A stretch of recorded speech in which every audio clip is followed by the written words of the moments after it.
여러분, 한 가지 질문을 드리겠습니다. 당신이 가진 모든 것을 단 하나의 선택에 걸 수 있겠습니까? 집도, 통장도, 10년 넘게 쌓아온 커리어도, 심지어 주변 사람들의 신뢰까지 전부 다. 대부분의 사람은 고개를 젓겠죠. 당연합니다. 그건 무모한 짓이니까요. 그런데 딱 한 사람이 있었습니다. 그 선택을 실제로 했던 사람이. 그리고 그 선택이 대한민국 역사상 가장 거대한 문화제국을 탄생시켰습니다. 오늘 이야기의 주인공은 방시혁입니다. 여러분이 알고 있는 방시혁은 어떤 사람입니까? 하이브의 의장, K-팝 황제, 빌보드를 정복한 남자. 맞습니다. 그런데 그 화려한 수식어 뒤에 숨겨진 이야기를 아는 사람은 많지 않습니다. 그가 모든 것을 걸었던 그 순간 아무도 그를 믿지 않았다는 사실을요. 심지어 가장 가까운 사람들조차도. 때는 2013년으로 거슬러 올라갑니다. 방시혁은 그 당시 이미 업계에서 꽤 알려진 작곡가였습니다. 원더걸스,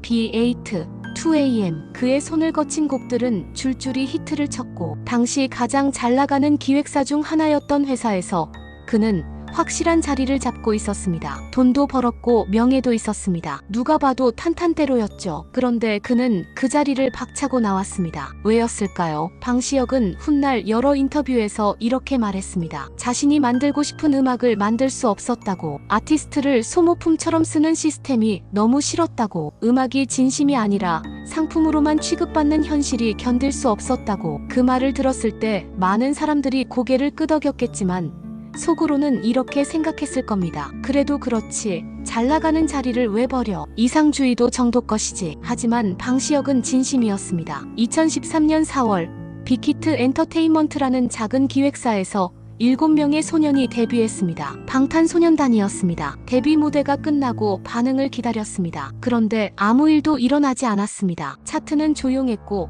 언론은 무관심했으며 대형 기획사들은 콧방귀도 뀌지 않았습니다. 팬카페 가입자 수는 처참했고 첫 번째 앨범 판매량은 업계 관계자들이 쓴웃음을 지을 만한 수준이었습니다. 방시혁은 그때 어떤 기분이었을까요? 그가 쏟아부은 건 단순히 돈이 아니었습니다. 10년 넘게 작곡가로 벌어온 수입, 인맥, 시간, 그리고 자존심까지. 주변에서는 수군거렸습니다. 괜히 나왔다. 대형 기획사 밑에 있을 때가 좋았다. 결국 망하는 거 아니냐. 그 말들이 하루에도 수십 번씩 귓가를 맴돌았을 겁니다. 보통 사람이라면 흔들렸을 겁니다. 타협했을 겁니다. 더 자극적인 컨셉으로 바꾸거나 더 상업적인 음악을 만들거나 아니면 그냥 포기했을 겁니다. 그런데 방시혁은 버텼습니다. 데뷔 첫 해 빅히트의 재정 상황은 심각했습니다. 방시혁은 훗날 이 시기를 회상하며 회사 통장에 돈이 거의 없었다고 직접 언급했습니다. 멤버들 밥값을 걱정해야 할 지경이었다는 증언도 있었습니다. 연습실 월세를 내기 위해 동분서주했고 매달 월급날이 다가올 때마다 가슴이 철렁 내려앉았습니다. 그럼에도 그는 음악의 방향을 바꾸지 않았습니다. 방탄소년단이 하고 싶은 이야기, 그들이 느끼는 감정, 20대 청춘의 불안과 꿈과 좌절을 그대로 가사에 담았습니다. 그 선택이 얼마나 위험한 것이었는지 당시 상황을 이해하면 더 실감이 납니다. 2013년 당시 K-팝 시장은 이미 공식이 있었습니다. 완벽한 외모,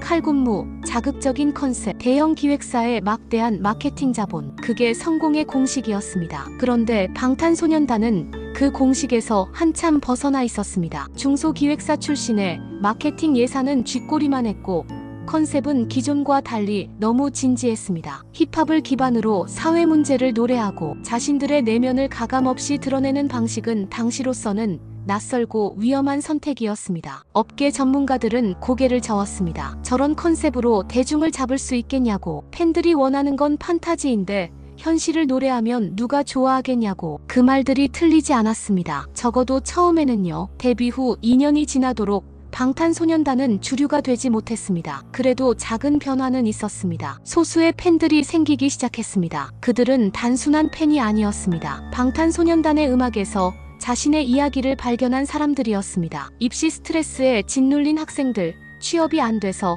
방황하는 청년들, 부모님께 짐이 되는 것 같아 미안한 20대들. 그들이 방탄소년단의 노래를 듣고 위로를 받았습니다. 그리고 그 위로를 주변에 전파하기 시작했습니다. 방시혁은 그 작은 불씨를 놓치지 않았습니다. 그는 당시로서는 파격적인 전략을 택했습니다. 소셜미디어를 통해 멤버들이 직접 팬들과 소통하게 했습니다. 연습 과정, 실수하는 모습, 힘들어하는 순간까지 감추지 않고 그대로 보여줬습니다. 완벽하게 포장된 아이돌이 아니라 같은 시대를 살아가는 인간으로서의 방탄소년단을 보여준 겁니다. 지금은 당연한 전략처럼 보이지만 당시에는 아무도 하지 않던 방식이었습니다. 대형 기획사들은 아이돌의 사생활을 철저히 통제했고 그것이 신비감을 만든다고 믿었으니까요. 그리고 2015년 뭔가 달라지기 시작했습니다. 화양연화 시리즈가 나왔습니다. 청춘의 아름다움과 고통을 담은 그 앨범은 한국에서만이 아니라 해외에서도 반응이 오기 시작했습니다. 특히 미국과 남미, 동남아시아의 10대들이 방탄소년단의 음악에 빠져들기 시작했습니다. 영어로 된 노래가 아니었음에도 불구하고 언어의 장벽을 감정이 뛰어넘기 시작한 겁니다. 팬들은 스스로 번역을 했고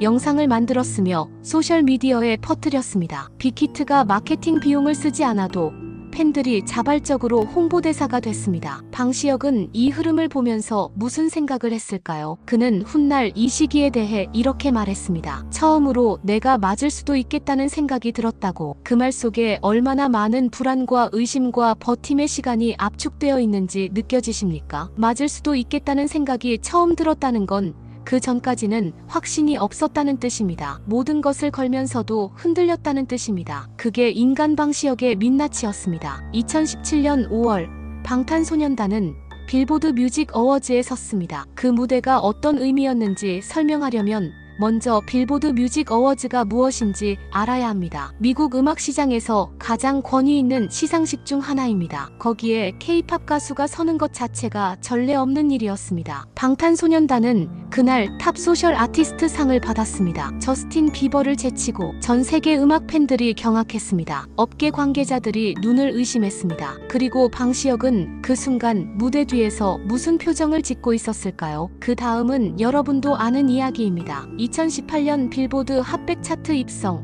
UN 총회 연설, 아메리칸 뮤직 어워즈 공연, 그래미 노미네이션. 방탄소년단은 더 이상 K-팝 가수가 아니었습니다. 그들은 세계적인 문화 현상이 됐습니다. 그리고 2020년 빅히트 엔터테인먼트는 코스피에 상장했습니다. 상장 첫날 시가총액은 약 4조 원, 방시혁의 지분 가치만 수조 원에 달했습니다. 10년 전 통장 잔고를 걱정하던 그 남자가. 그런데 여러분, 여기서 진짜 이야기가 시작됩니다. 상장 당일 방시혁의 얼굴 사진이 화제가 됐습니다. 수조 원의 부자가 된 그날 그의 표정이 이상했습니다. 기쁨도 환희도 아니었습니다. 어딘가 멍한 무언가를 잃어버린 사람의 표정이었습니다. 많은 사람들이 그냥 지나쳤지만 그 표정을 자세히 들여다본 사람들은 뭔가 다른 걸 느꼈습니다. 방시혁이 진짜 원했던 것은 무엇이었을까요? 그는 처음부터 돈을 원하지 않았습니다. 그가 원했던 건 자신이 믿는 방식으로 음악을 만들고 아티스트를 키우는 것이었습니다. 시스템에 종속되지 않고 자신의 신념대로 움직이는 것이었습니다. 그런데 회사가 커질수록 그 신념을 지키는 것이 오히려 더 어려워졌습니다. 상장 기업이 되는 순간 그는 더 이상 음악만 생각하는 사람이 아니었습니다. 주주들의 기대, 분기 실적, 주가 관리, 글로벌 전략. 그가 그토록 싫어했던 시스템이 이제 자신의 회사 안에 들어와 있었습니다. 그리고 2022년 방탄소년단은 단체 활동 잠정 중단을 선언했습니다. 그날 멤버들이 눈물을 흘리며 이야기하는 영상을 기억하십니까? K-팝 시스템 안에서 성장한 아이돌로서의 정체성과 한 명의 인간으로서 살고 싶은 욕구 사이에서 찢겨지는 고통을 그들은 숨기지 않았습니다. 방시혁이 처음에 그토록 바꾸고 싶었던 것, 아티스트를 소모품처럼 쓰는 시스템. 그 시스템이 자신도 모르는 사이에 자신의 회사 안에서도 작동하고 있었던 건 아닐까요? 이 질문에 방시혁이 어떤 답을 갖고 있는지 우리는 모릅니다. 하지만 한 가지는 압니다. 그는 지금도 멈추지 않고 있다는 것을. 하이브는 여전히 성장하고 있고 새로운 아티스트들이 데뷔하고 있으며 글로벌 음악 시장에서의 영향력은 계속 커지고 있습니다. 방시혁은 여전히 그 중심에 서 있습니다. 모든 것을 걸었던 그 남자가. 결국 이 이야기가 우리에게 던지는 질문은 단순합니다. 성공이란 무엇인가? 방시혁은 원하는 모든 것을 얻었습니다. 돈도, 명예도, 영향력도. 그런데 그가 처음에 원했던 것, 순수하게 음악을 만들고 아티스트를 사람답게 키우는 것, 그것은 얼마나 지켜졌을까요? 우리는 성공을 향해 달려가면서 정작 우리가 왜 달리기 시작했는지 잊어버리는 경우가 너무 많습니다. 방시혁의 이야기는 성공 신화가 아닙니다. 그것은 신념과 시스템 사이에서 한 인간이 치러야 했던